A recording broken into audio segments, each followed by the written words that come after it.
They assured me that would not happen. Okay. Good. See you later. Thank you. Would you all please stand and join us in the flag? I pledge allegiance to the flag of the United States of America and to the republic for which it stands, one nation, under God, indivisible, with liberty and justice for all.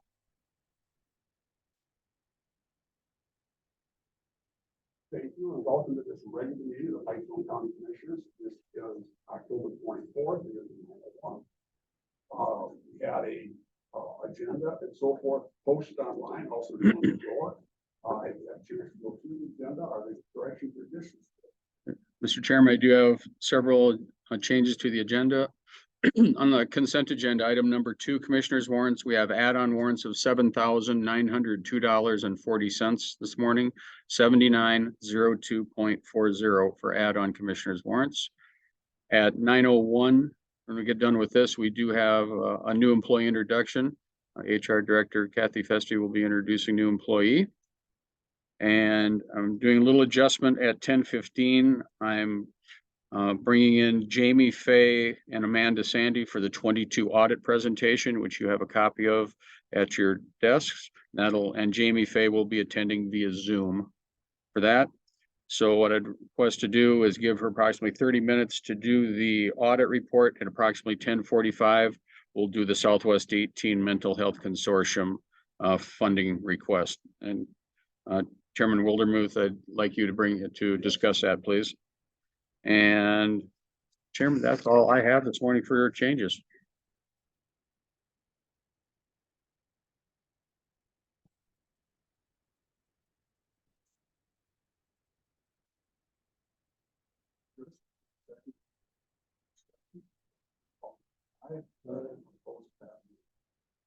Failed to introduce our staff as well as a certain day with Commissioner Johnson, Commissioner myself, also our county administrators and our HR. Also, as we don't have the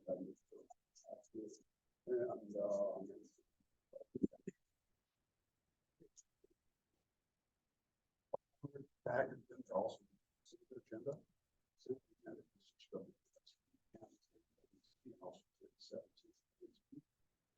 Warrants, also the auditor warrants of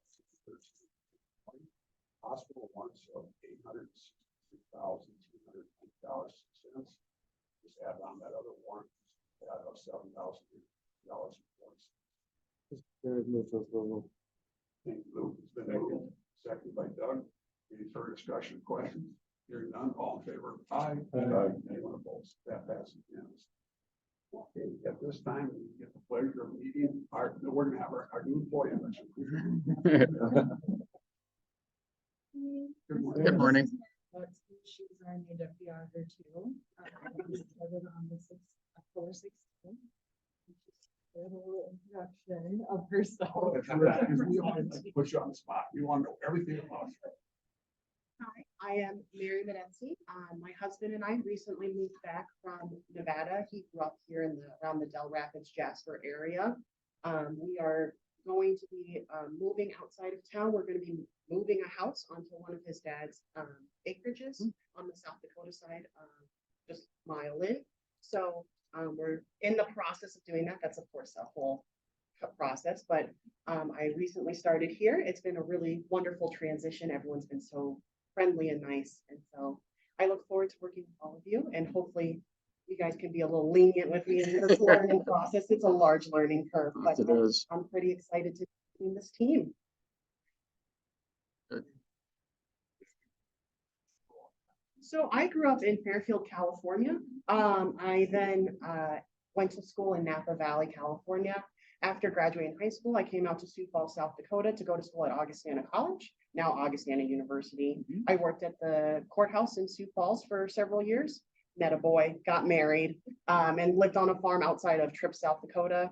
We moved to Nevada to be closer to my mother. She was sick for a long time. And so after she passed, we came back out here to be closer to my husband's family now. So, yeah. trip. So Oh, no way. see how your house is in the hole at this point. You could just move it on the east side of the porch. We could, but then we wouldn't have any land to put it on, so.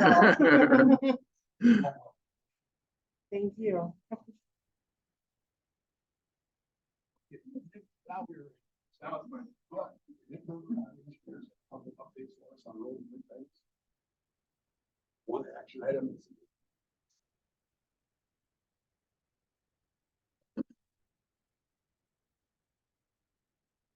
All right, first up, let's gonna get the paint going on. Last, winter when we heard that pickup, that brought up that I should be listing the registration fees. I think that was the right thing to do. Told you how to do it. Took this pub, I forgot to do it. So you see a bill in here for registration. I had full intentions of putting that in the original prices and I just forgot. But it is doing my best to remember to always list that going forward. It's not a budget issue. We are still under budget with the registration, but just one of those things as far as being simple, just do it. I forgot. Just some info there, what happened. Next up, used roller update. I think it looks great, works great. We did some patches by Edgerton with it and guy said it worked good, so I'm really happy with it. So I'm glad we went the used route on this one and not the new route. You know, we saved quite a bit of money and it's worked like new. It's not an item that gets a lot of hours, so it's one of those deals that makes sense going used and we're happy with. you've got moving store indoors. Yep. Finishing that thought up, the patches by Edgerton, we did them. A lot of guys first shot at it. We had some people that have done it before, but they turned out all right. But I expect, since they're new trenches, I expect they'll settle. So we may be back in the spring trying to touch them up. So. Next item for me, we did hold a meeting, Road and Bridge Committee. Myself held a meeting with City of Pipestone on those turnback roads, and after some research, I think we have a tentative agreement in place that everybody's happy with. Is that fair to say? Okay, so I gotta do some more checking with the state on, get their blessing on it, but then I think we'll be back with proposal. So What's the concept? same as before, but just increase the payment a little bit to get, like Dan alluded to or said back then, been this way a long time and it just seemed like it's time for an update. So I did some more homework on what other people are paying and I think that's kind of a good agreement on, I think. Yeah, we don't have to levy anymore for it. Yeah, it went well. I think we got something that's gonna work. I'll be back with more details on it. Yep. Next item, more of an information, but the state has a flood monitoring system on the bridge on 23. I guess I didn't realize it was there. Mhm. But they are replacing part of that bridge. So they want to move it to ours on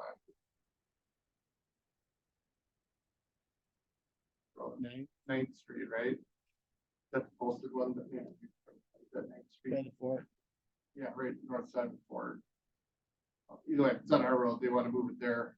I said I'd check with you first, but I don't see why it'd be a problem. I'll put it back. I told them they'd have to, restart the site when they're done with it.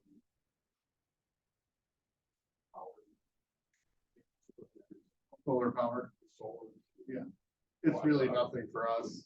So they're not drilling into the bridge, it's just sort of beside the bridge. So yeah.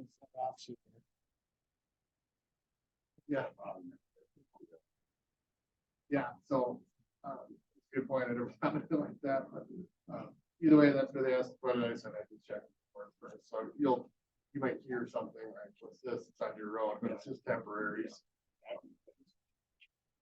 No, I just wanted to let you know in case somebody thought of something I didn't think of and had an issue with it, I bring it up to them, but. Okay, so you may hear about that being there temporarily, but it'll be gone once they get their bridge finished. So And then last info, or last item, information I have here is the Stone Ridge Bridge. I'm finally confident that I think I'll be back at the next meeting with official, from the state, to proceed with whichever contractor. So they're still in the process of proving them, and apparently it's far more complicated than I thought, so. But they want someone who's done this work with historic stuff. Yeah, trying to decipher now.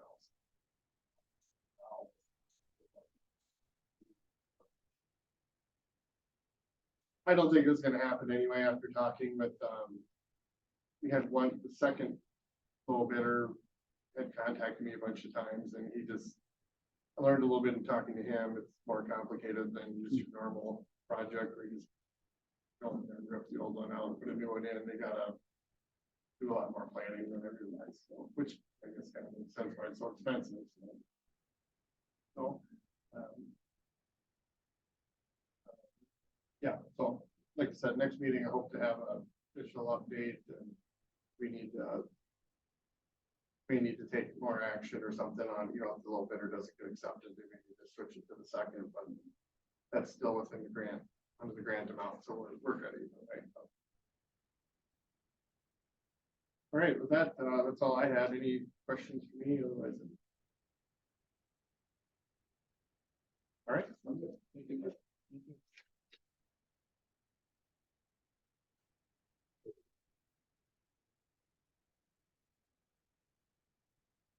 No, we've got Kyle on at 9:15. Then 9:30 is Terry Nelson, and then Emily at 10. And Amanda and Jamie at 10:15. Approximately.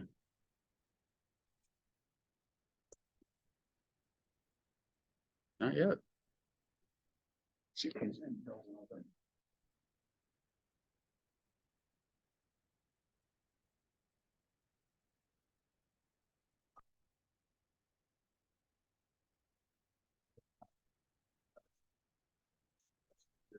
So Kyle's not here. Here. Bump up the end.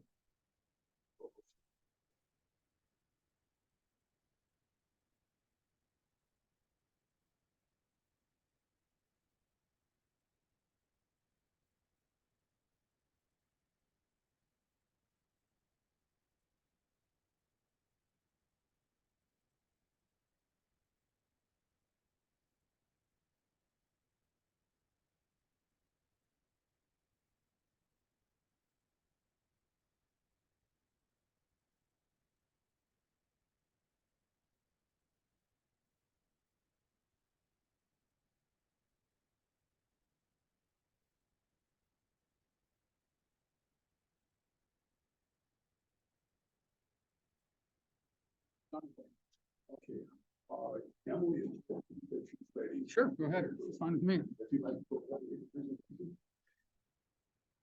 Technologies. It will involve your presentation at all. No.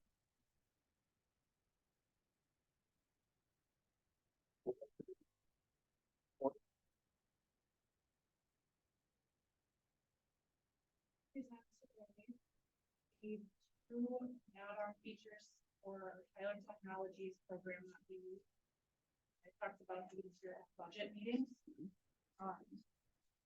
Two that I have are called recording access and document alert.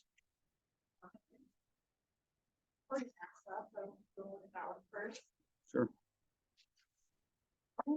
Total for that project, the contract total would be 4,600.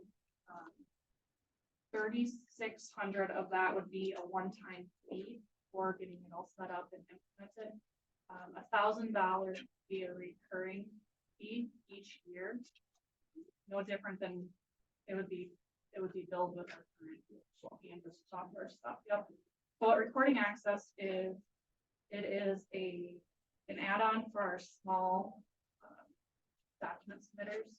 So we have a handful of local banks, attorneys, cities that they'll mail in their mortgages. This allows them to do e-recording. on a one-time basis rather than having contracts with big submitters. Simplify CSC reporting, NGOs and those other ones.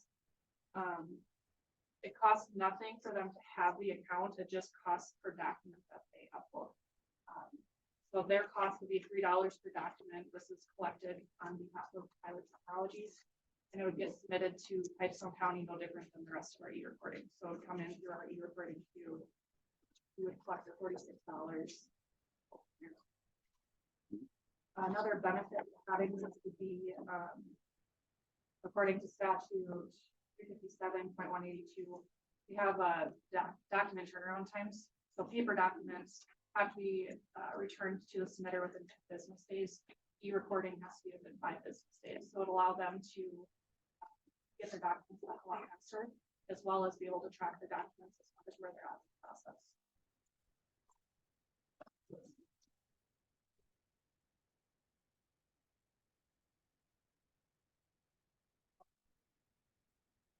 Right now, our turnaround time with e-recording is typically about 4 to 5 days if there's transfer documents involved.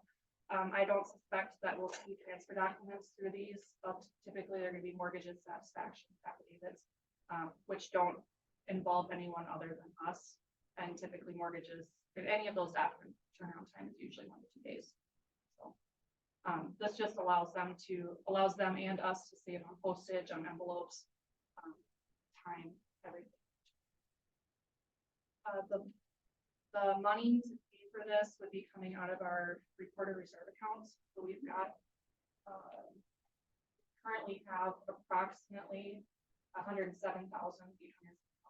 in that account, so it's getting paid for out of there.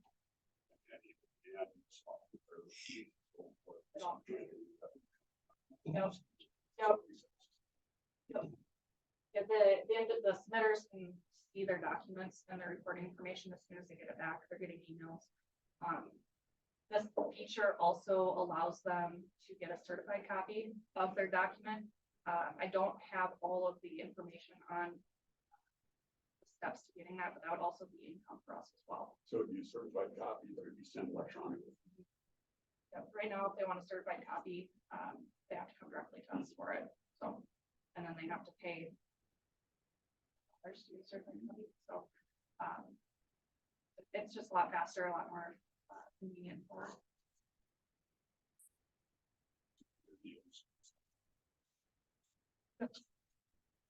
So it's no different than what our large submitters. It's just on a smaller.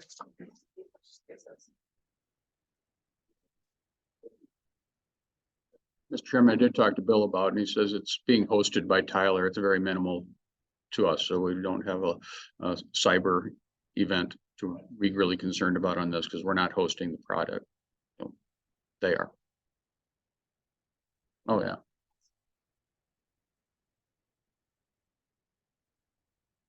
I work with all the times for any questions or problems they get back to me, and then our marketing visual for Tyler Technologies really transparent as far as any questions. The other one that would be also added on here would be document alert. There's a lot of talk right now about title fraud. A lot of people that are worried about it. This would be an add-on to IDOC Market, which we have as a third-party vendor where people can do research.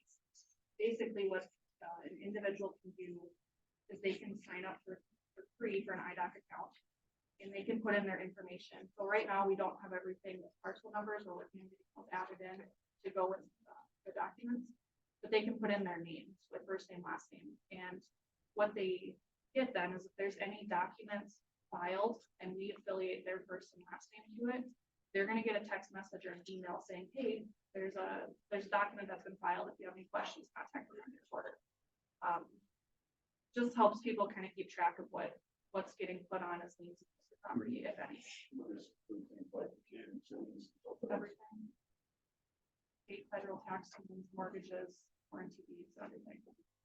So it's, like I said, it's a free product for the individual to sign up for. So for us, The one-time fee would be.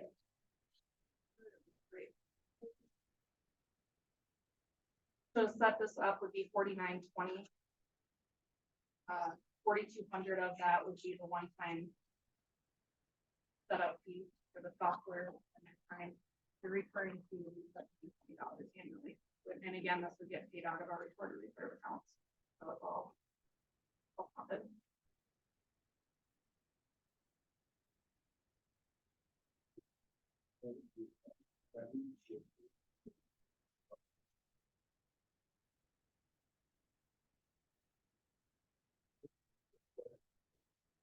Done, all in favor? Thank you for your.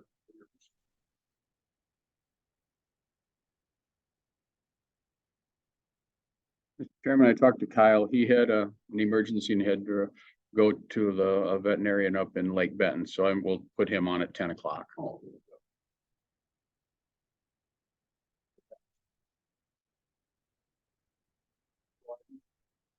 One very short item.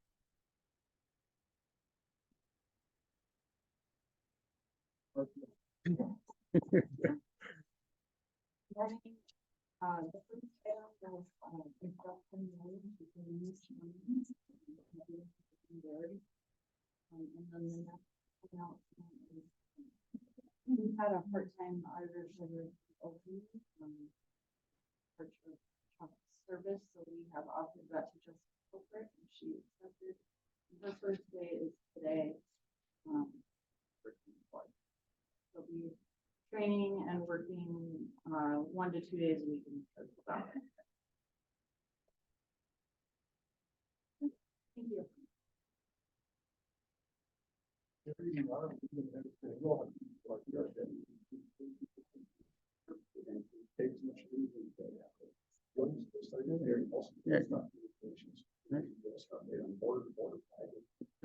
Morning. Morning. Nice to see you. Welcome.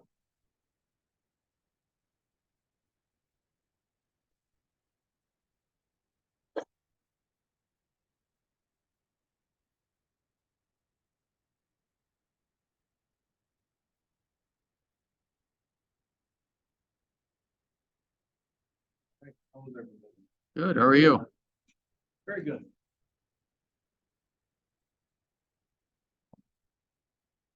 Love it when it works. So yeah, I guess I just wanted to come in, give you guys a little update. The border to border grant made an announcement about a week ago. That's their, they've opened up for another round. There's gonna be $50 million. So I guess I just wanted to give you guys, an update on that and a possible proposal that we're looking at. We did a full study and I think I showed you some of this, but to do the entire county, and when I say entire county, that's not including the town of Pipestone, that's not including Jasper, but it is the rest of the little towns, close to 16 million for the rural part. And we got it broke out, by sections because, well, for multiple reasons. One is we have to build it that way because we have to set electronics a few spots out in the field. The other reason is because of the amount of grant dollars that are available, we can't do the whole county at one time. So it'll have to be, broke out into a few different areas. Like transport. Could you what's transport? Transport is like our main line, to get from our current facilities to another campus. So your trunk. Basically a trunk. Yep.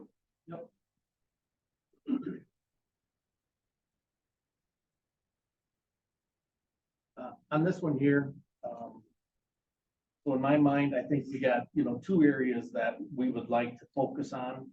And primarily one of those, the Edgerton areas and the Hatfield areas. And I can bring up a map and show you those two areas here quick.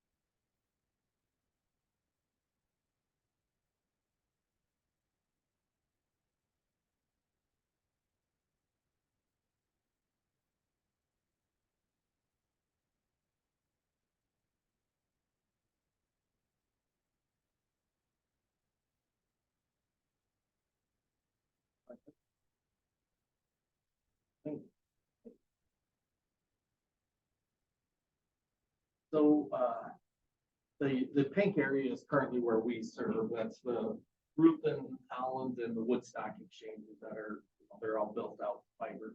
So it's the remaining portions of the county, of course, that aren't done. There's a little bit up in the way north, ITC serves portion of that is, covered with fiber. So the two areas that I'd like to focus on.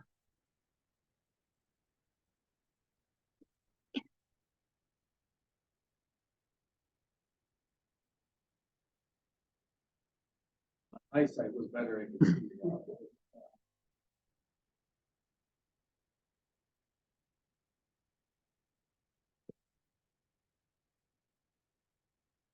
So the area that's highlighted, right in here, we call that our Hatfield area because it would be served by a cabinet. That is one area that is eligible for the new beat, for the new border to border grant, the low density. It's a smaller area. It serves around 100 homes, a little over 100 homes. But for us, that's a good sized project to do the first year. Partly because there's 20 million available for the grant. They state right in the grant rules that the money is going to be dispersed throughout the state. There will not be a lot of dollars dumped into one area. So, if we would go in for a larger grant, a large area, the whole county, half the county, that type of thing will get thrown out right away just because they've made it clear that them dollars will get spread around the state. So this is probably the area we'd really like to focus in on. Another reason, it gets us close to Pipestone. For us, that's a plus. We can eventually go in, build out some of the areas around there. We already have existing trunk line in there that we could feed the cabinet with. And then it kind of, pretty much from Highway 23 down to just south of Hatfield on over, it would fill in that area.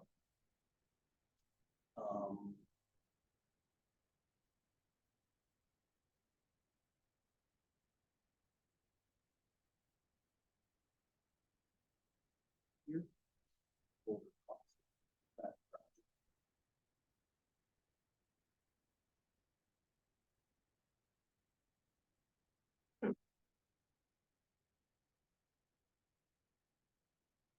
So these are the costs of the two projects. The Edgerton one, which would be the surrounding area around Edgerton. That's about a $3.5 million project. The Hatfield one is about a $2.1 million project. For us, it's a little more, a little easier for us to stomach just because we have a lot of dollars being dumped in the next 2 years into Slayton and some other grant areas. It's a project we can handle. It's about 44 miles, covers 130 subscribers. So the total of around 2.1. The grant, like I said, that was announced last week. We have to send out notification to other providers in the area that were our intentions to overbuild these areas. They have a chance to challenge it and say, hey, we already served this, or hey, we're going to serve this, and we would get thrown out. I don't see that as a problem in the areas that we're looking at. We need to have this all in by December 7th. So there's some work on our part. We would need to send out surveys to those customers. We have that information ready to go if we decide to move forward with it. As far as when it would be awarded, you guys know how the state works. Your guess is as good as mine, but we think sometime in the spring, we would know if it's a project.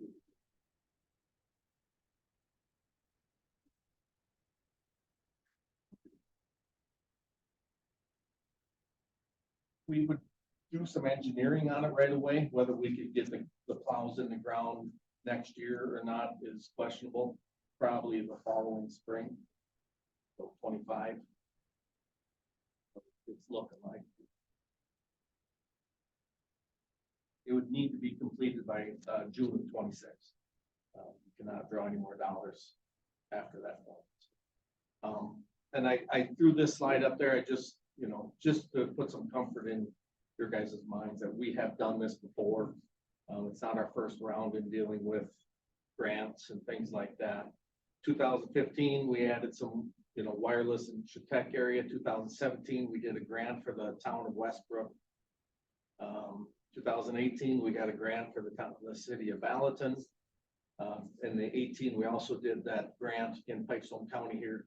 The grant dollars were for fiber and the towers. There was no grant dollars used for any wireless equipment and things like that. 2019, we did the town of Tyler.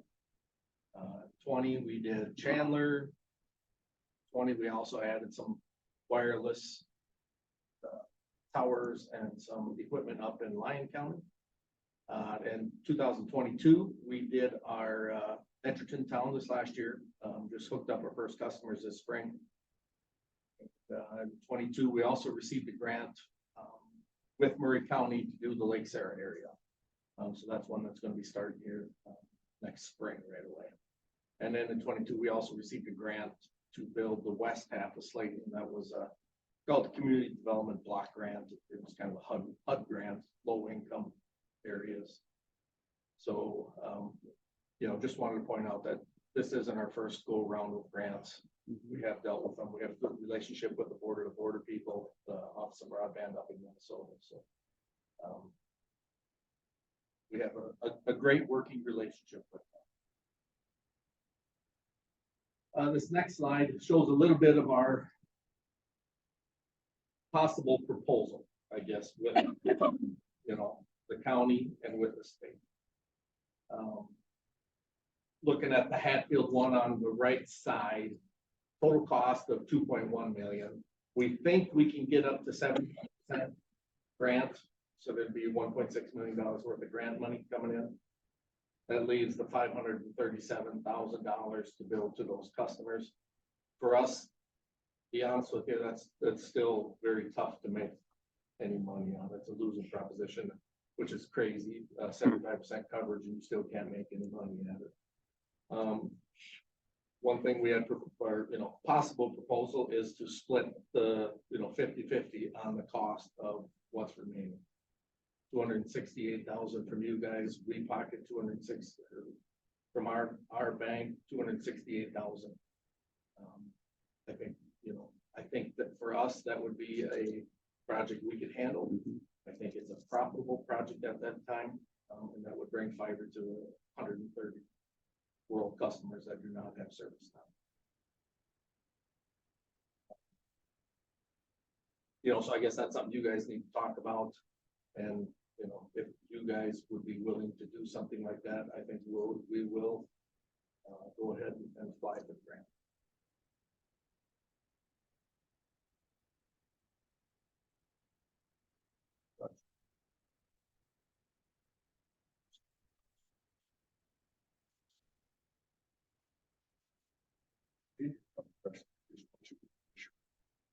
Yeah. Yeah. The other thing is,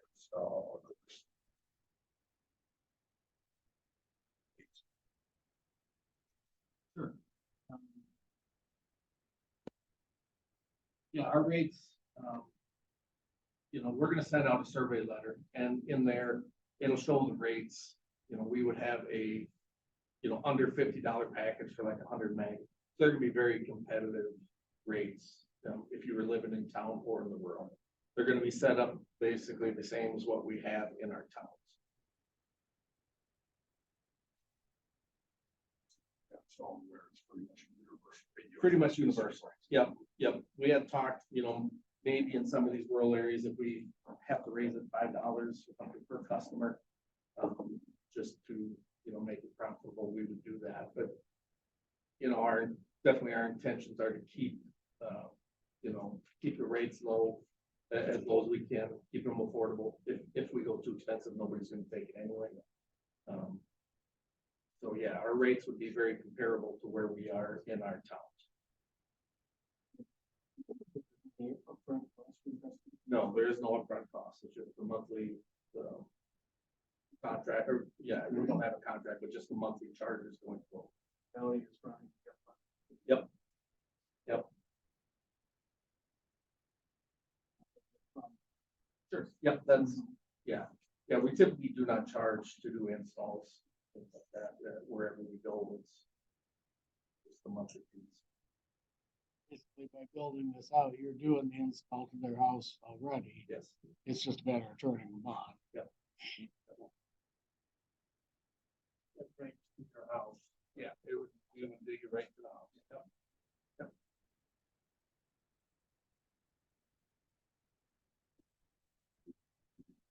I think we already have an interest. I think all five of us are interested in moving forward with this.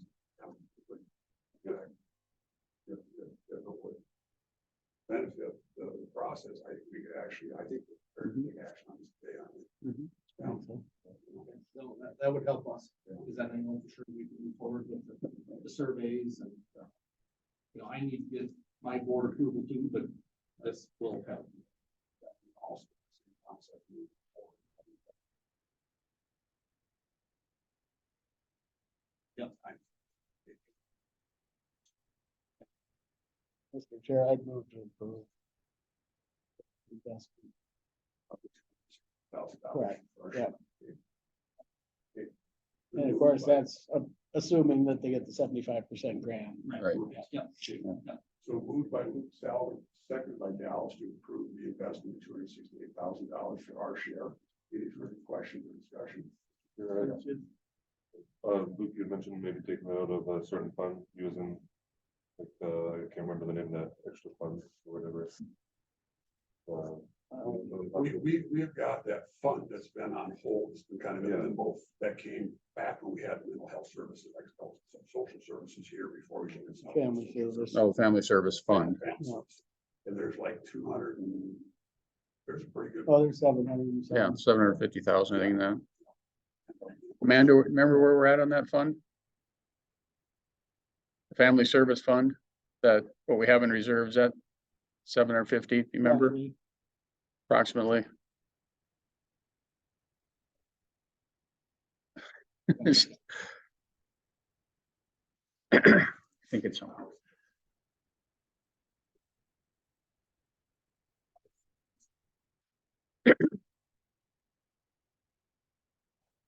mean, I don't know exactly, but it No. is almost towards.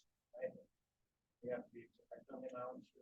For the motion, yeah, we should have that wording correct, so what? 268, yeah, whatever. the dollar amount is. Yeah, thank you for that. But contingent on getting the 75% grant.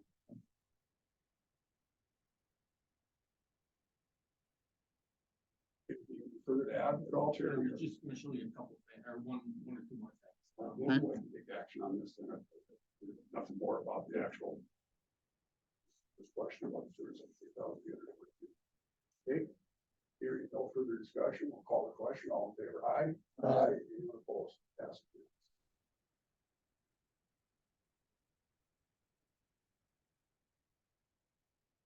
This is the letter that will go out to residents, probably starting today, we're gonna send them out to those 130 customers. But it does show our, you know, our estimated, rates. You know, we're gonna have 100 meg, which is pretty competitive at a $50 mark. And we will offer services up to a gig speeds, but, you know, it's a non-committal survey, just saying, hey, would you be interested? And this is part of the requirements of the grant, that you have to survey the customers. And, you know, basically how many we get back, we'll just say 60% said yes, you know, that type of thing, but we have to show that we did that. And the survey is going to go into this targeted area. It'll go with the targeted area only. Yep. And then one last thing, I'd like to show is the map. This is the design that we have thrown together for the whole county, just to show you guys that it's, you know, we're not just focusing on this area, we're focusing on this area for this year. But as the grants keep coming available, there's the BEAD grant that's gonna be coming out. We don't know all the rules on that yet. We were supposed to know that a year ago, probably, but they're still making them as they go. But yeah, this would be, you know, how we would lay it out, right?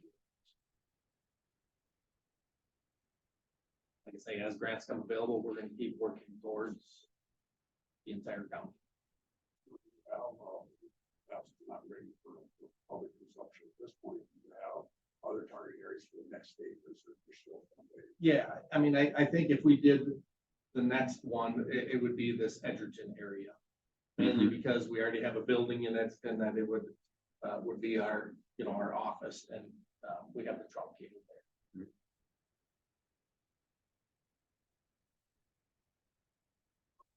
there.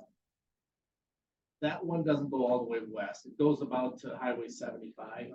So there'd be 3 more areas, I guess, after this one.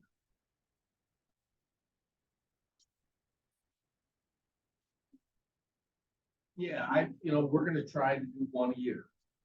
Yeah, we're gonna try, you know, and that's the little scary part about the grants is you don't know, you know, 1 year you're gonna get turned down, but then that area is without that year and backed up, but, like I said, we're just gonna keep working as much as we can and keep pumping as many dollars as we can in the fiber. Hopefully, I wouldn't say for the function, but Yeah.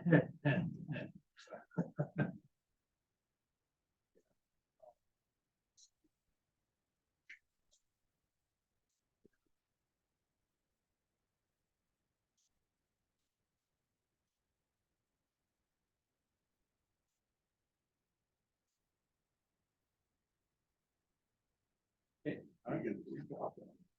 Yep, I'll keep you updated when I. All right, thank you. Thank you, Terry.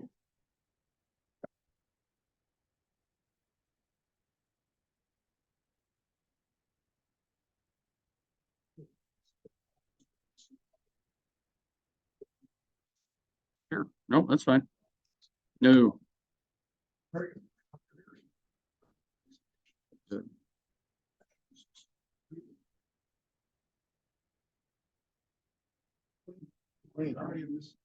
Oh, that's my good team.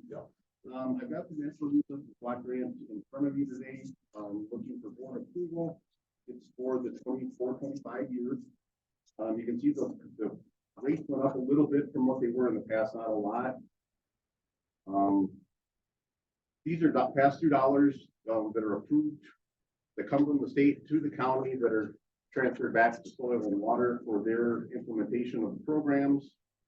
The one that I kind of wanted to note, we did get 26,000 additional dollars for the low income septic grants, for the low income people.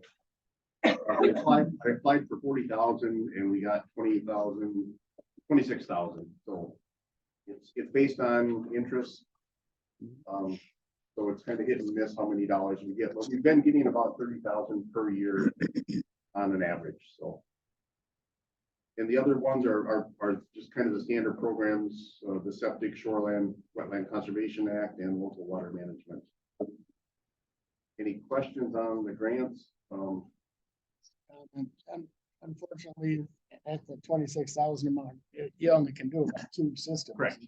Yep. Discussed. Yeah. If their costs are getting quite high.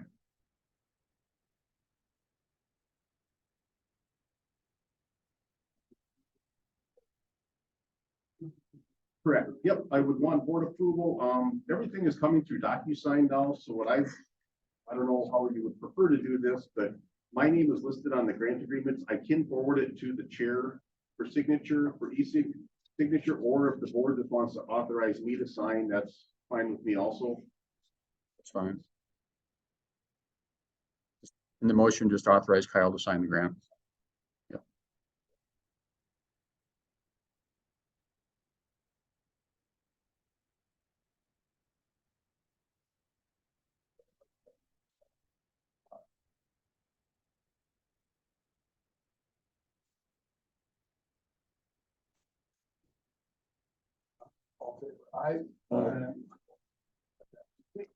Thanks. And we did get moved yesterday. Not everything is totally organized yet. We haven't got a sign put up yet, but I think everything went very well yesterday, better than expected, so. Yeah, it was great having a couple highway guys with the Tommy gate on the pickup and stuff, so it was a good day.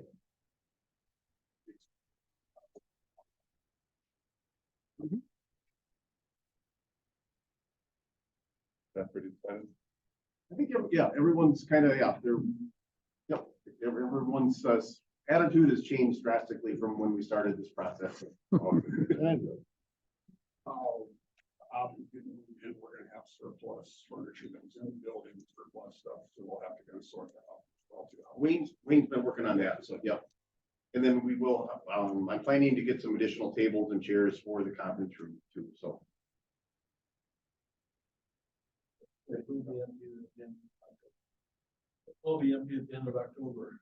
Wait, so if we left anything there, they're gonna charge rent. Yeah, everything is out of the city office. Yeah. So it's empty now. It is, yeah, empty as of yesterday, because everything that was left in there got hauled to the fairgrounds. So there is no furniture left in the city building. She can move there as well too, or she's still here. She is still here, so I think everything is in place for her, so. Yeah, she's portable. Just, Mr. Chairman, just for notice, we have a PO box. And we're not getting mail directly delivered to the building because it's a rural route. So it's PO Box 307 if I I remember got it right. written down, I don't have the I have, memo. yeah. It's PO Box 307, 1016 8th Avenue Southwest is where the location's at. Did they get the driveway filled in so you could drive over it yet? Yep, That- they got got the blacktop asphalt in? down and ready, so everything is open today, Good. so. Bill was working on, yeah, they Yeah. were there yesterday doing that, so. Bill's working on that, so. Yeah. I think he just needs, or he wants me to extend the cord to lower the flag down to get the flag on. And then there needs to be sand put around the base yet for centering, so. Yeah, thanks.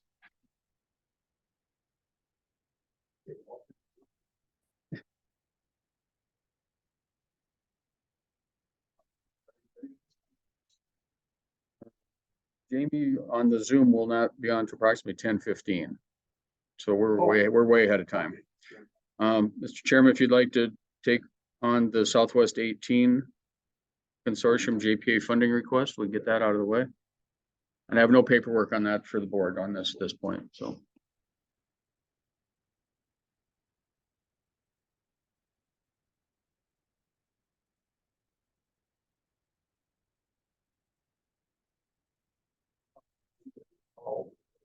What's last month, I introduced on stuff. It's on the Southwest 18 Health Consortium. You know, we talked about it last year where they ran short, they didn't run short on the funds. The check was in the mail. The state reimburses the consortium, but they don't always do it in a timely manner. And the consortium cannot carry a balance. So they have to spend all their funds. It's just a 2-year grant cycle. So they have to spend all their funds down by the end of the cycle, but they don't necessarily get their money from the state after they spend it. So it causes a lapse.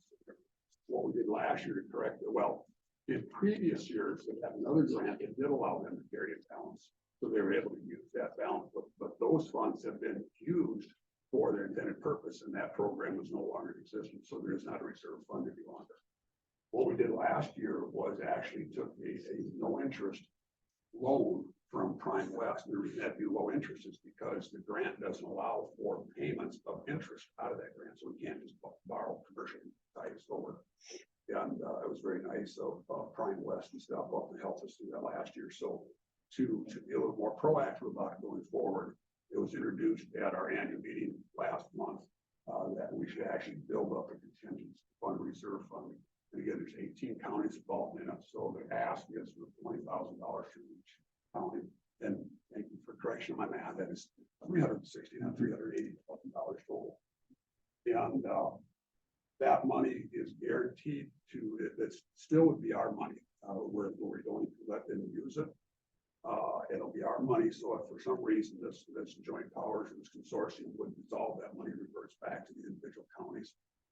And also the discussion was, well, it doesn't make sense to have that kind of money sitting idle, so we'd encourage them to invest it, but it'd have to be fluid, something like the magic fluid. So then if there is interest that is received on those funds, do we let that accrue into that balance and let that balance continue to build?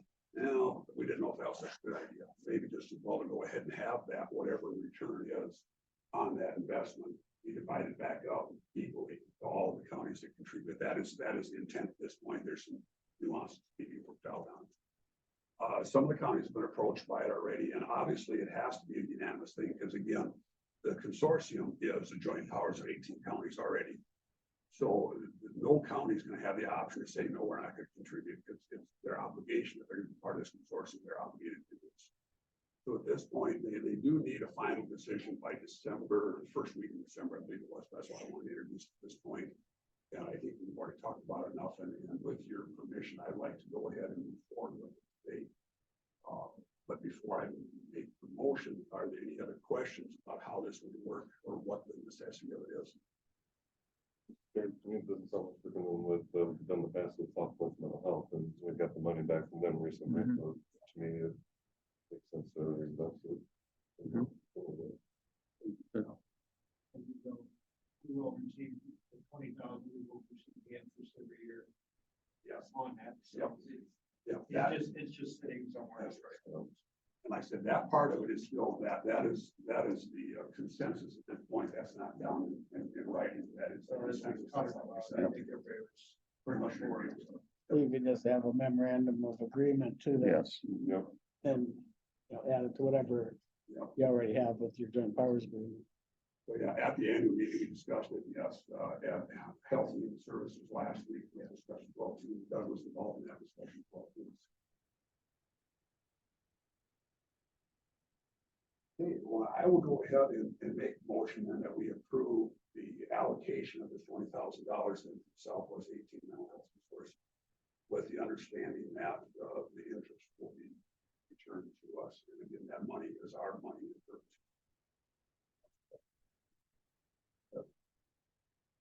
Any further question or discussion from anybody? Mr. Chairman, I would request that that memorandum of understanding come back here so that we could act on that, have it signed and get it back to them. Formalize it. You know, that there's some reason there's something. Right. Mhm. Good question, discussion.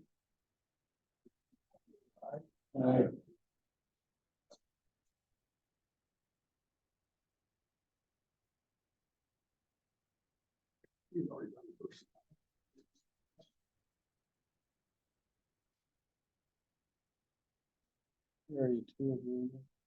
Yes. Yeah, Go ahead, Luke. it's basically the same agreement we've had for decades. The only thing that's changed is the date. The amount's the same. And we authorizing me to sign on behalf of our town area chief. And I'd make that motion. Moved by Lisa, seconded by Chris. Who are the- Yeah, and authorize myself to sign it.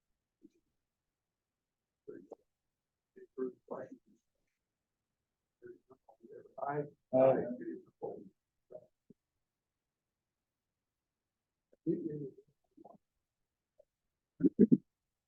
Fine.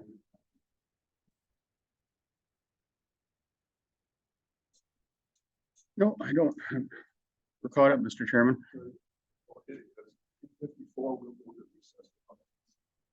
Delivered. It's a really big task. So no small feat to get this done. So today we're going to talk about the 2022 results. If you have questions throughout, comments, if you want to stop and talk about anything as a board, just stop me. I may not be able to hear everyone far away. So Steve and Amanda, if you can kind of help facilitate that, that would be great. But this is not meant to be super formal by any means. So what you see on your screen here is the financial statements for the county. This is 101 pages. So if you need some good nighttime reading, this is very technical. There's a lot of really complex accounting standards in here. So I'm going to touch on a few of the more relevant points. If you do have questions on anything else, let me know, but I may skim over some of the things that aren't quite as relevant to daily budgeting and operations of the county. So first of all, there's a big table of contents. If you're wondering what's in there, it's all listed here in the front.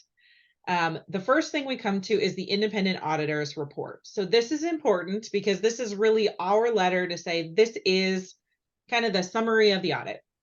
So when you hire Eide Bailly to do an audit of your financial statements, we come in and you hire us to give you an opinion on your financial statements and if they are materially misstated or not. That means we do a sample of tests. So maybe we pick 25 expenditure selections and test to invoices. We do a handful of calculations to say, okay, we think payroll should be this because it was that last year, factor in the number of employees and the raises. So we do some analytic tests like that. We also do tie things directly to like bank statements and backup documentation. So all of that leads us to our opinion. So our opinion for the county is that we gave what's called an unmodified opinion, which is means that there are no material misstatements in the audit for 2022. That's great news. That's the opinion that you want. That's what you've received. Within the audit, you can have things that come up that maybe we do need to report on and still get that unmodified opinion. So I will talk about a few things in here, but overall, the opinion is that there are no material misstatements in this year's audit. We do have one kind of highlighted thing in this beginning piece right down here. It says correction of error. So when we were going through our audit this year, we did find one thing that we needed to correct from a prior year. I will talk about that in a little more detail in the footnotes, but just wanted to draw attention there. The other thing that you'll see in this opinion is that we are implementing a new standard this year. So GASB 87 is what it's called. That is for leases. So it changes up the way that leases are accounted for the county. That's a really, like I said, a technical standard. It's in there. So we just had to point out, hey, we've implemented this standard. We did do some restatements in here according to that. That's just required to be in there. That doesn't mean you missed it in the past. That is a brand new standard that needed to be implemented for 2022. The other thing throughout the whole report that you'll see is that the medical center is included. So we'll say there's language throughout here that says including the medical center, because the medical center is a fund of the county. The portion of the audit that I did not specifically look at the medical center because there's a separate team that does that audit.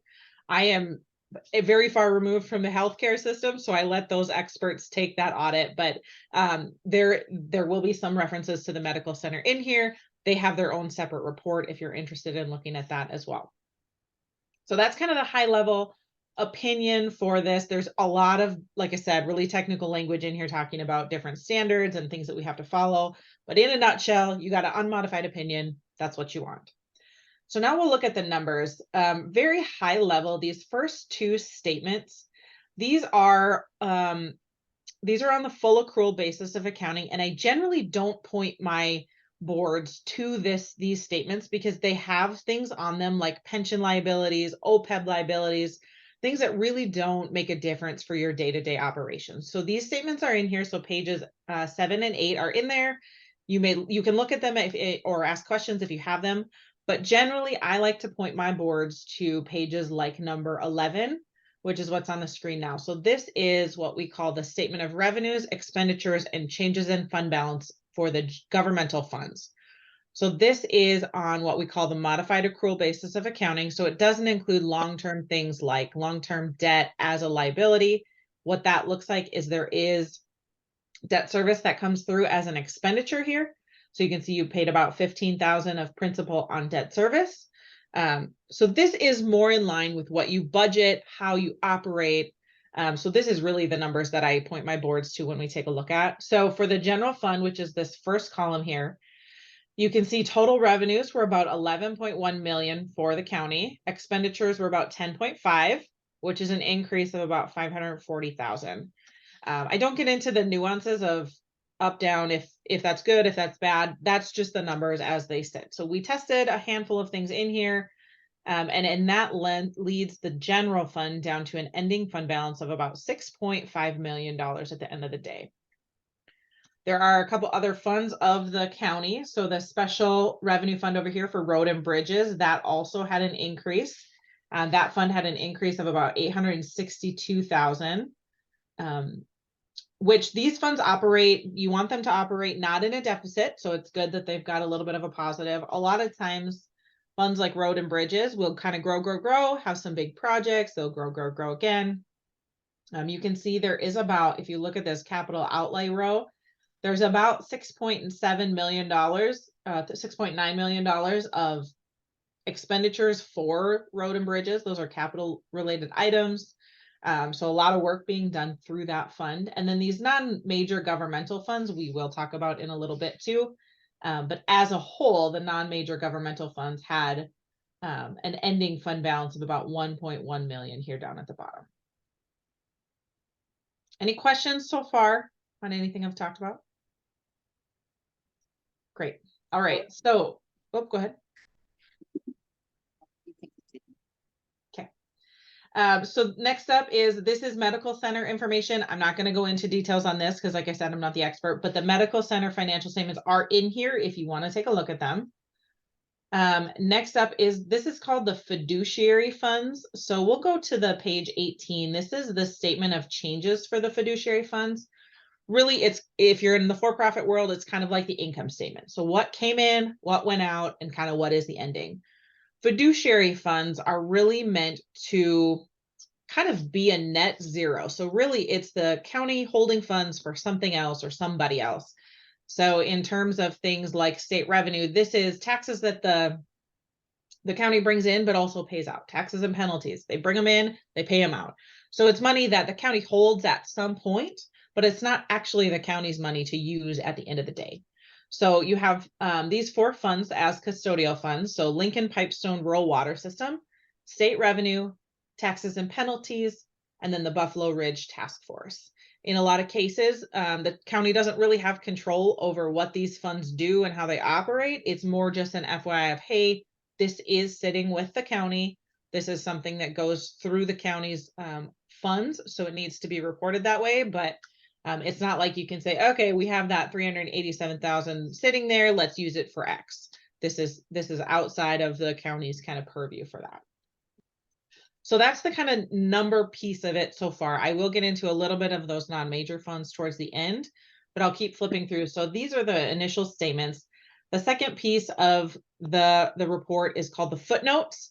This is where you go if you want to say, I want more detail on capital assets. I want more detail on what's in these numbers. So there's a lot of pages in here. This gets very, like I said, this gets very technical. It gets into a lot of different accounting terms. The things that I want to point out are on page 40 here. This is the fund balances. So this is for the governmental funds. So we talked about having about 13.1 million at the end of the day in fund balance for those governmental funds. So general fund, road and bridges, those. So what does that really look like? Because if you just tell me 13.1 million, that sounds like a big number. What does that really mean? So breaking that down, this first top category is called non-spendable. There's about 470,000 up here.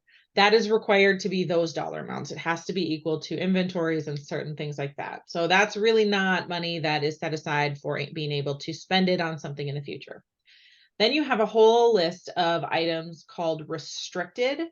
So it's this category here. What restricted means is that you've gotten money from an outside source, a lot of times the state, and they have said you can use this for X, Y, or Z, and it's remaining there. So you have gotten it, you haven't spent it, this is what it has to be used for. So you have about 2.1 million sitting in that at the end of 2022. So you've got different pieces that you'll be able to spend on these specific items.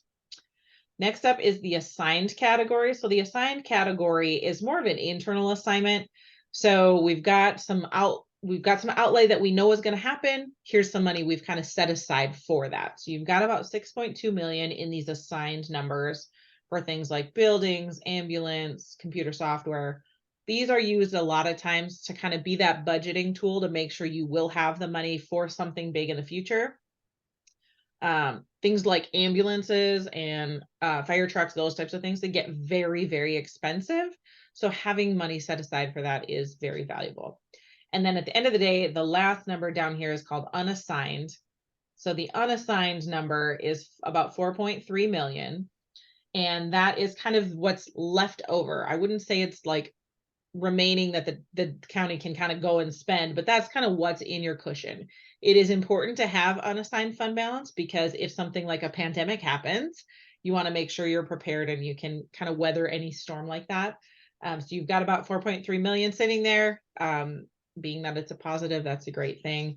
There really isn't a right answer on what number you should have for that. It's really up to how each county and government operates, but that's what the number looks like. All right, so then the next piece that I want to point out in the report, again, we're going to zip through some of this really technical number heavy stuff. The next thing I want to talk about is that restatement. So during this year's audit on page 66, we did notice that there was an error in last year's report. It related to some deferred revenue things, some revenue that was recognized before the current year, should have been recognized in the current year. So it was about 141,000. That was corrected for beginning of year net fund balance for that fund for the Road and Bridges Fund this year. Not material for this year's audit because we did get it corrected, but it's something that we do have to point out. And then there is a misstatement that happened with the medical center. You can read about it here again. That's not one that I've been in the weeds on, but basically it had to do with their OPEB liability. That wasn't being recorded in the past. So bringing that on. The other restatement that you will find in here is the other one that I talked about in regards to the lease standard. So GASB 87 was effective. What that means is we had to bring on these right to use assets and liabilities, and we had to do that at the beginning of the year. So this is just spelling out, hey, this is what we had. This is what we had to do. This is how we had to do it. So that is the kind of the summary of those restatements at a very high level. Any questions on those specifically? All right, hearing none, we will continue. So next up, we've got some required supplementary information. The one schedule that I do want to point out is the budget to actual for the general fund. This one should be very familiar to a lot of my boards. This one is really what did we plan for compared to what happened. So the columns you want to look at are these three. So you've got the final budget. So you budgeted to have about $14,200 in an increase to fund balance. You actually had about 581,000 of an increase. So you had a positive budget surplus, I would say, of 567,000. Now, this is very common. Most of my governments budget very conservatively because there are a lot of things in here that can be really, really big wild cards. So you can see you had about 1.7 million of revenues over budget. You got about 11 million. You budgeted about 9.4. Expenditures, you did spend a little more than budget by about 1.2 million. So really these variances kind of offset a little bit. And they were all explained when we talked about them. We knew what they were. Sometimes we plan budget overages, that happens. So we're not saying you spent over your budget, that's a bad thing. We're just pointing out what really happened throughout the year. So that leads us down to that net change in fund balance of about 581,000. Now, we know some of these numbers sound really big, 567,000 different than your budget sounds big, but there's a lot of variables that go into these. And if you think about that on, an $11 million revenue budget, that's pretty close. So conservative budgeting is kind of the name of the game in small town Minnesota governments. And that's exactly what we're seeing here as well. There's also a budget actual for road and bridge. So same kind of look and feel here. For this one, the final budget was a net zero. You had an increase of about 863,000. So a little bit of a variance there. But again, conservative budgeting happening here. You got more than you expected. You spent a little bit more than you expected. Came down to this increase of ending fund balance of about 5.5 million. So then the last piece that I'm gonna go through in here is, as far as numbers, is the non-major governmental fund. So if you remember all the way back at the beginning, there was that one column for non-major. So for financial statement reporting purposes, these funds kind of get lumped into one and reported as one on the statements. So you have your family services fund, your opioid settlement fund, the ditch fund, and then a medical facility bond debt service fund. So these all operate on their own, kind of standalone little, if you will, businesses on their own. So family services was about a change of about a $10,000 increase. The opioid settlement, that's new this year. That was required to be added for those monies that are going to be handled with that opioid settlement. So that one has to be set aside. It's about 67,000 right now. The ditch fund is about 16,000, and then the medical facility bond fund is about 98,000. This bond fund really is going to operate in a way of bringing money in and then making those payments, so kind of in and out.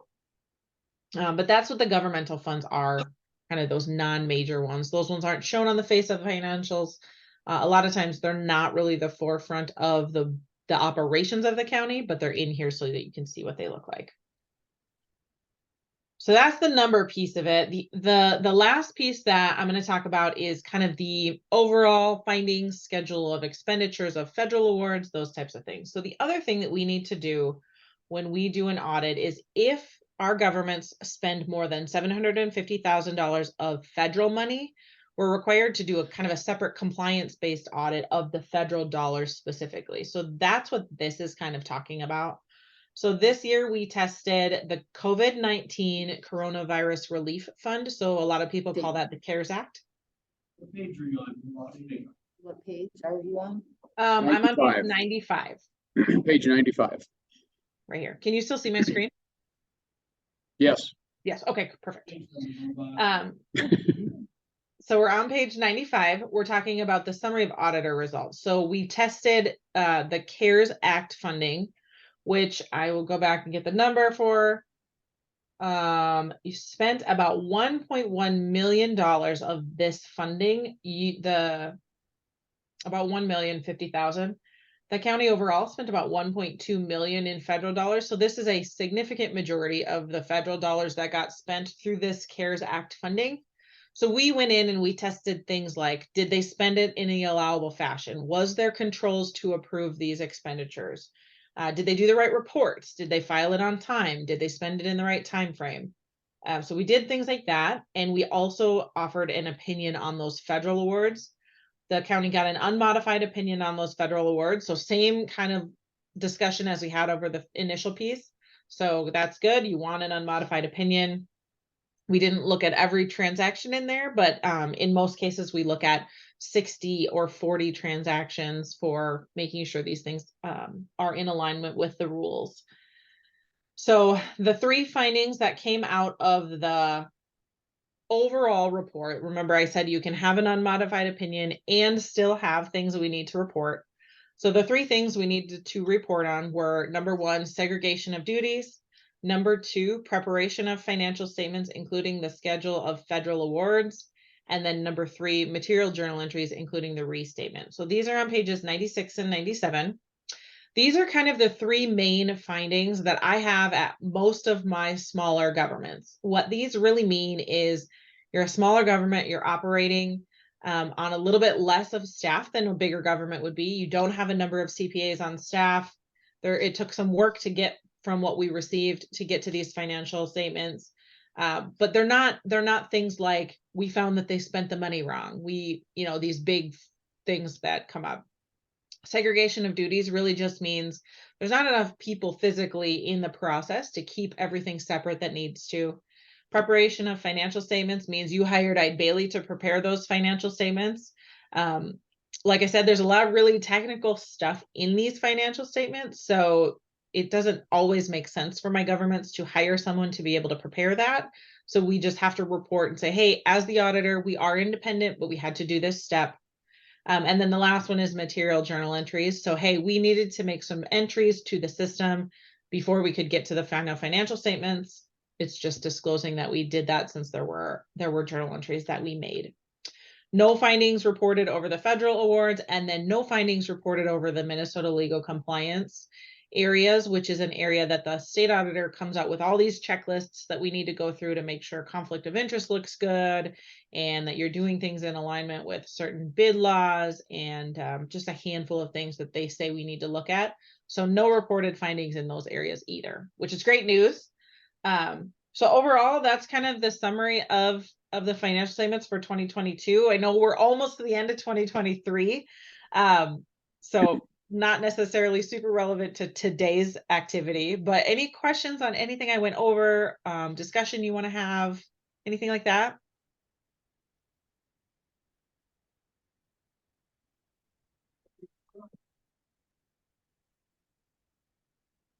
Right, Jamie, so it sounds like commissioners don't have any questions. One thing that did just come up related to a local company is looking to put some fiber installation into the county. And so they are asking for a contribution from the county to assist with that project. And we were looking to maybe utilize some of our assigned funds that are in the welfare family service fund. It looks like I said, those are assigned in there as a special revenue.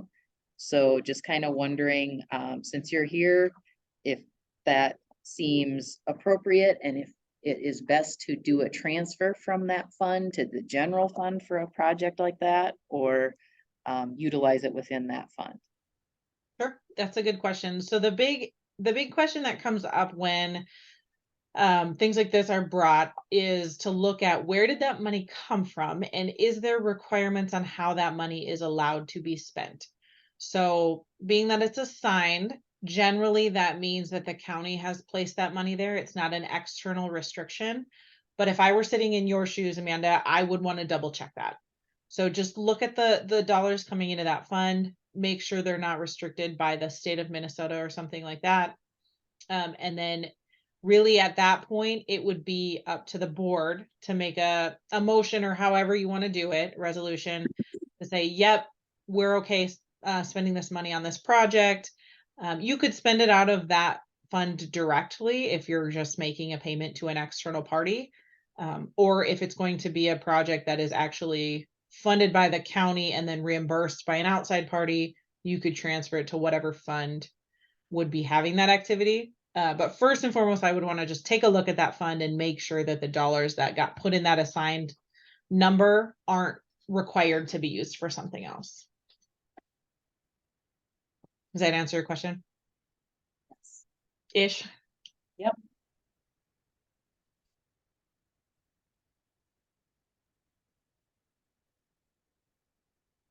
All right, any other questions that anybody has? All right. Well, if anything comes up, you've got my contact information. I know we'll be starting the 2023 stuff here pretty soon. So Amanda's not going to get a break for too long from her auditors. But if anything comes up throughout the year, don't hesitate to reach out and ask, and we'll do our best to assist. Great. Thank you, Jamie. Thanks so much. Have a great day. You too. Bye.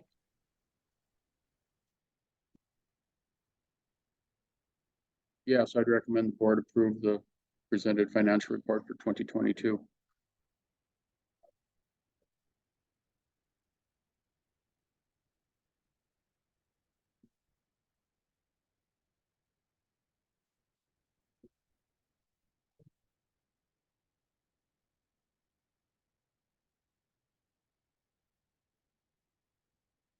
Great.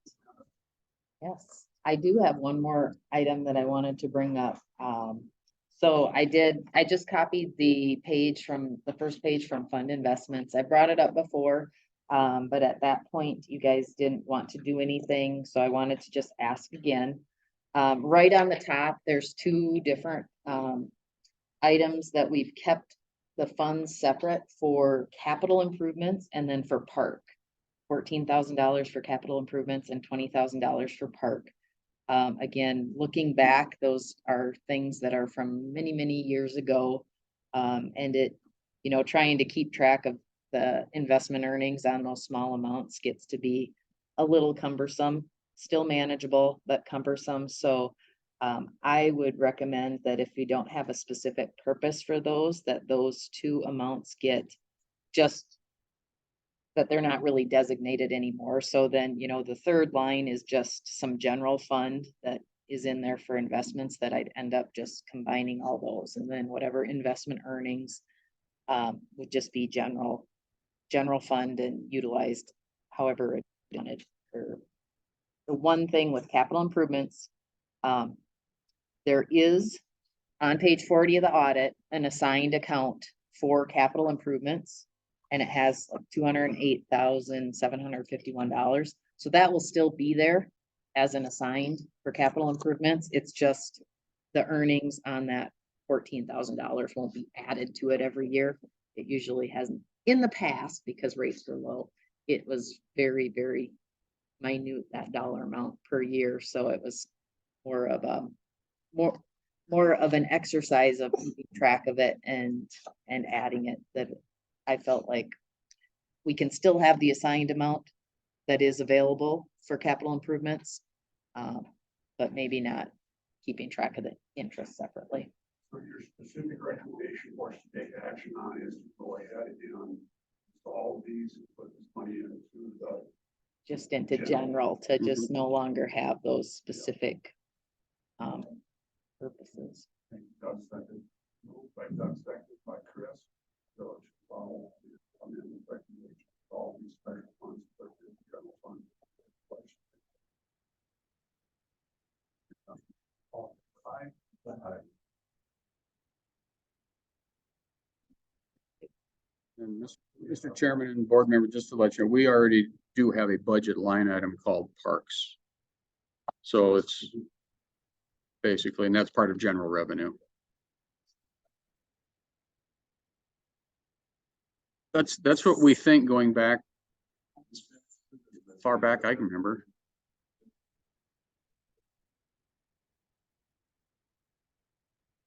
I think if I recall, Steve looked back and like literally years ago, like I don't know if it started, they do like a certain amount every year, but this was like maybe 50s, 60s, they would do just little amounts each year. And so we're assuming that that's kind of where that came from. But yeah, so, and then I think that fell off and then that balance is just kind of sat there.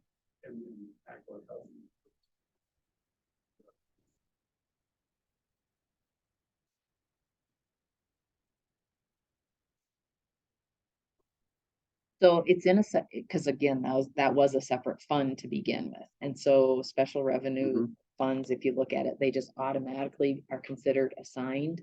And so kind of like Jamie said, we'd have to look at previous years to see what is in there and if it is specific.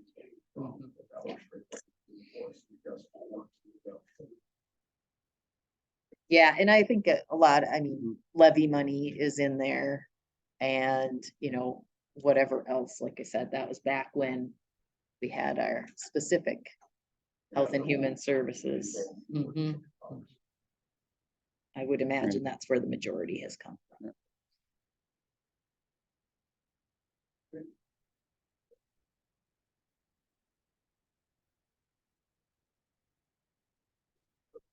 That's all that I have.